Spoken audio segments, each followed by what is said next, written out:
नमस्कार मैत्रिणींनो, मी आज तुम्हाला दाखवणार आहे ढोकळ्याबरोबर खातात ती हिरवी चटणी। मस्त हॉटेलपेक्षाही चटपटी आणि चवदार अशी चटणी। त्यासाठी बघा साहित्य काय घेतले। कोथिंबीर घेतलेली आहे, हिरवी मिरची, अद्रक, लसूण आणि शेंगदाणे थोडेसेच घ्यायचे। म्हणजे अगदी तुम्ही वाटीभर करत असाल, छोटी वाटी करत असाल तर 10-15च टाका। मी जास्त बनवते म्हणून थोडेसे जास्त घेतले। 2 चमचे शेंगदाणे, हा 2 चमचे लिंबाचा रस घेतलेला आहे आणि नंतर मिक्सरमध्ये घालताना त्यामध्ये थोडी साखर आणि मीठ घालायचे तुम्हाला सांगते। बघा आता सुरुवातीला मी कोथिंबीर टाकलेली,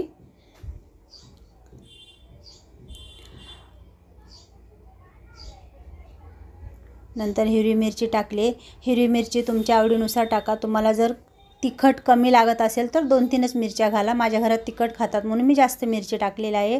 अद्रक लसूण दोन्ही टाकलेला आहे। नंतर शेंगदाणे टाकते। शेंगदाणे हा याच्यामध्ये सिक्रेट आहे। शेंगदाण्यामुळे आपल्या चटणीला थिकपणा, जाडसरपणा मस्त येतो। साखर घातले 2 चमचे, चवीनुसार मीठ, 1-1.5 चमचा मीठ घालायचं आहे आणि लिंबाचा रस घालूया। आता हा लिंबाचा रस घालते। तर ही खूप अशी चटपटी छान चटणी बनते मैत्रिणींनो। ही चटणी तुम्हाला कशी वाटली ते नंतर रेसिपी बघा आणि मला कमेंटमध्ये सांगा। माझ्या व्हिडिओला लाईक करा, शेअर करा आणि प्लीज माझ्या चॅनलवर नवीन असाल तर सबस्क्राईब करा। आता आपण हे मिक्सरमध्ये लावून घेऊया। ही खूप अशी छान चटपटी चटणी बनते। बघा याच्यामध्ये आपण लिंबू घातला आहे, साखर घातली आहे आणि मिरची, त्यामुळे ही चटणी आंबट गोड तिखट बनते।